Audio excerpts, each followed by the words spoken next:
জং বাহাদুর বলুন জাহাপনা। ওই শয়তান জাফরকে বন্দি করে তার করে আগুন ধরিয়ে দাও, আর আগামীকাল প্রকাশ্যে রাজপথে তাকে গুলি করে হত্যা করবে। আর ওই শয়তানের মুখটাকে মুখে কাপড় বেঁধে নদীর জলে ডুবিয়ে মারবে। হ্যালো, আর গোলাম খাঁ জানাব, যার কৌশলে আমাকে ঘরের ভিতরে আজ বন্দি করে রেখেছিল, গোলামকে বন্দি করে নিয়ে আসবে রাজ দরবারে।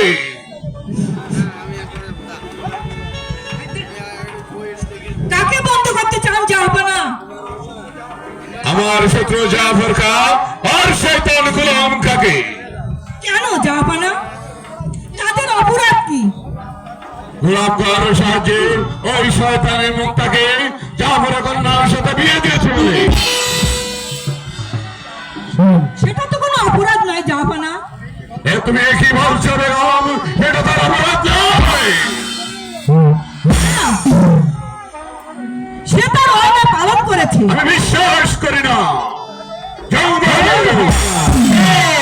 ওই শয়তান জাফরকে বন্দি করে নিয়ে আসো এই রাজ দরবারে। আমি যাচ্ছি জাহাপনা, আমি যাচ্ছি। দাঁড়াও সেনাপতি। ক্ষমা করবেন বেগম সাহেব, ক্ষমা করবেন, আমি যে হচ্ছে হুকুমের গোলাম।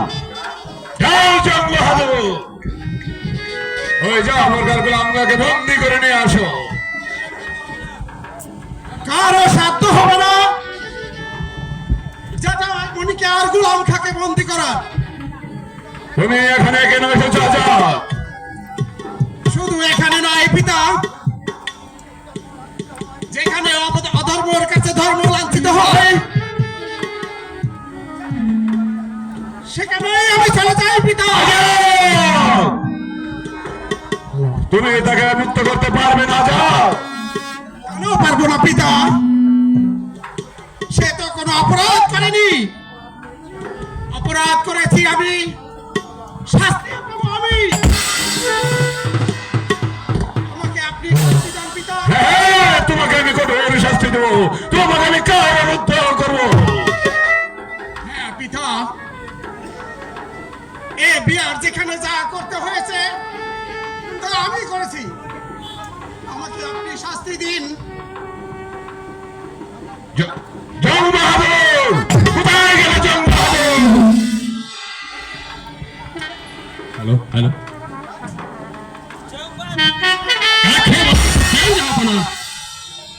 শাহজাদ আজাদকে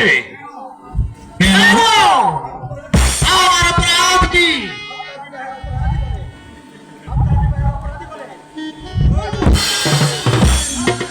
আপনাদের অপরাধ বলে জাফর আদেশ করেছেন তাকে বন্ধ করতে। চলে যাও সম্মুখ সাথে জং বাহাদুর। আজ যাচ্ছি শাহজাদা, আজ যাচ্ছি। হাজার তো কোনো অপরাধ করেনি, অপরাধ করেছি আমি। আমাকে আপনারা শাস্তি দেন পিতা। তবু তবু আজাদকে আপনি মুক্তি দেন পিতা। না ভাইজান না, দোষ করেছি আমি, শাস্তিও আমি।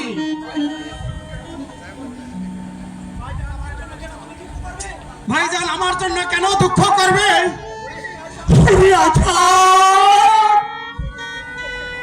শুধু দুঃখ কেন, তোর জন্য আমি হাসতে হাসতে বলতে পারি।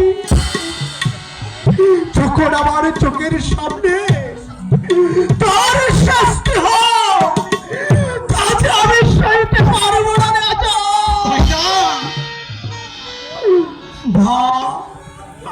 মধু, তুমি তুমি আজাদকে নিয়ে যাও। বাবা মুরাদ, তোরা তো কোনো অপরাধ করিসনি বাবা। তোদের কেমন শাস্তি হবে বাবা? জাহাপনা, ওরা তো কোনো অপরাধ করেনি জাহাপনা।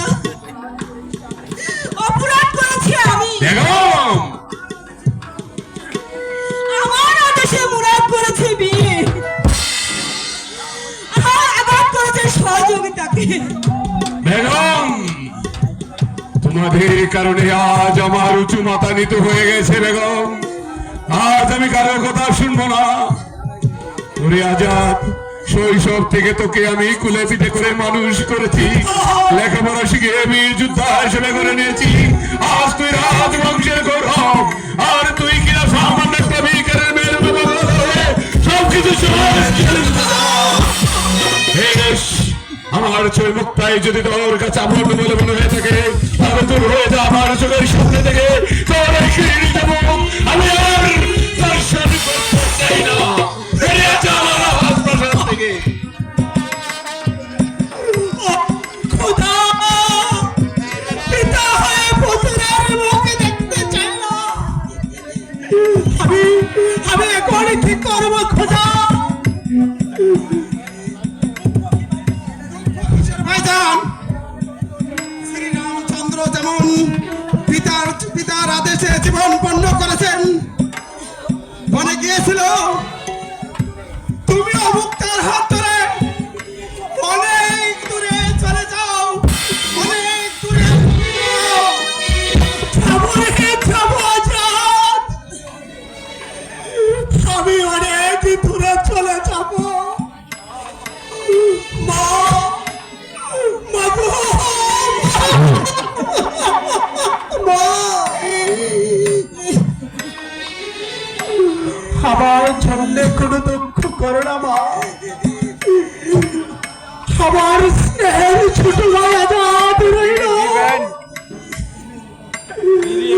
তুমি ওকে দেখে রেখো মা, তুমি ওকে দেখে রেখো। আজাদ, ওরে মুরাদ, তোকে বিদায় দিয়ে আমি কেমন করে থাকবো মুরাদ? কেমন করে থাকবো? মা গো, তুমি আমাকে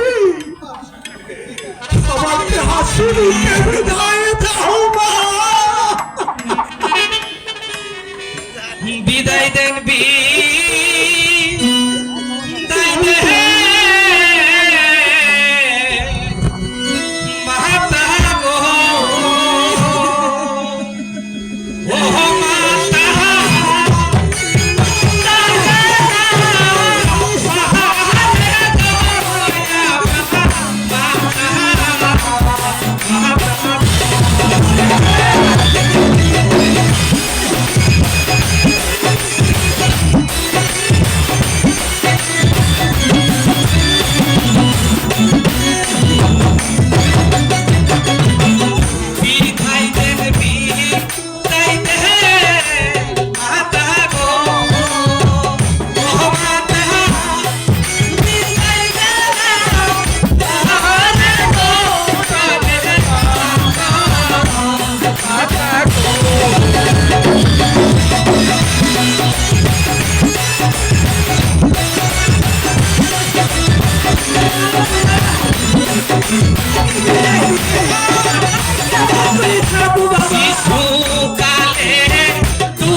এই পথে চলে যাও।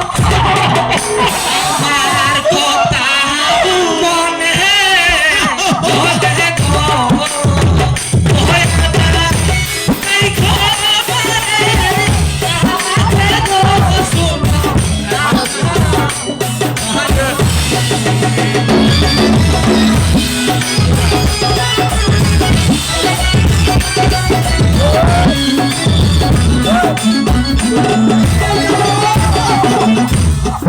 আমার কথা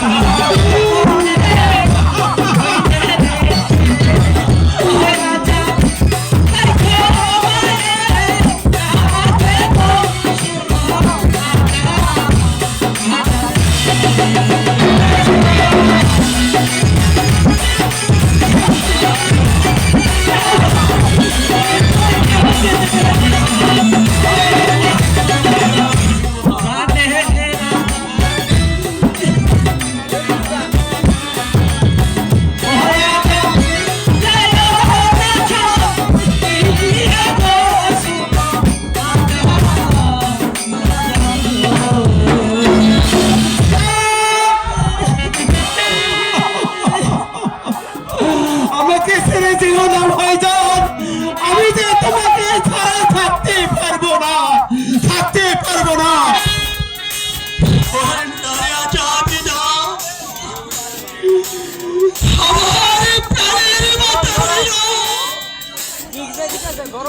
তুমি তাকে নিয়ে থেকো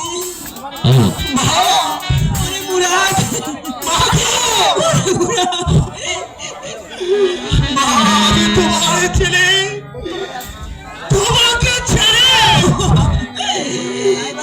অনেক দূরে চলে যাচ্ছে।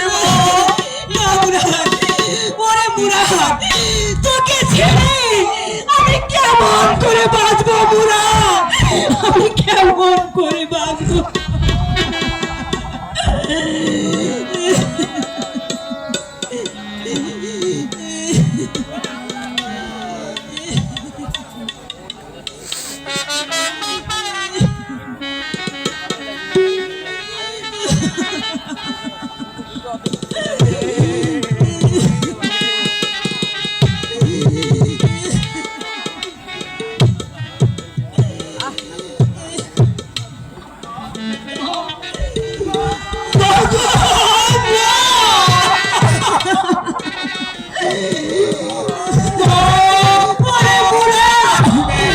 আমি তোকে ছেড়ে আমি কেমন করে থাকবো মুরাদ, আমি যে মা।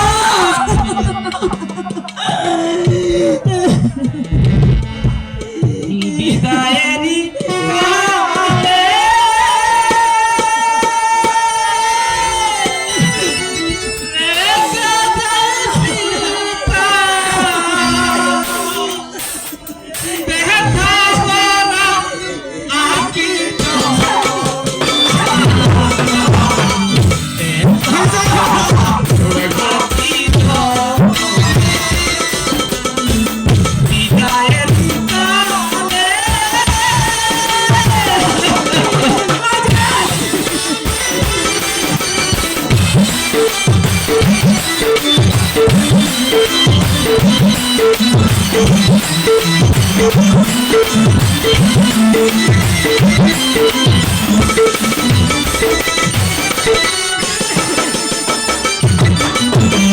চলেছি অজানা পথে জানি তোমাকে দিলে ছায়া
দ্বার বন্ধ করে দাও রক্ষী, যাতে বেগম সাহেব বাইরে যেতে না পারে।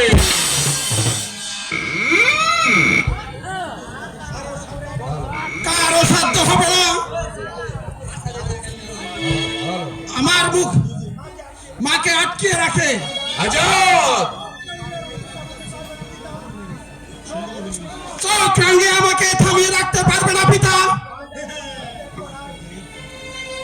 ভাইজান রাজপ্রাসাদ ত্যাগ করায় আমার মাথায় খুন চেপে গেছে। আজাদ,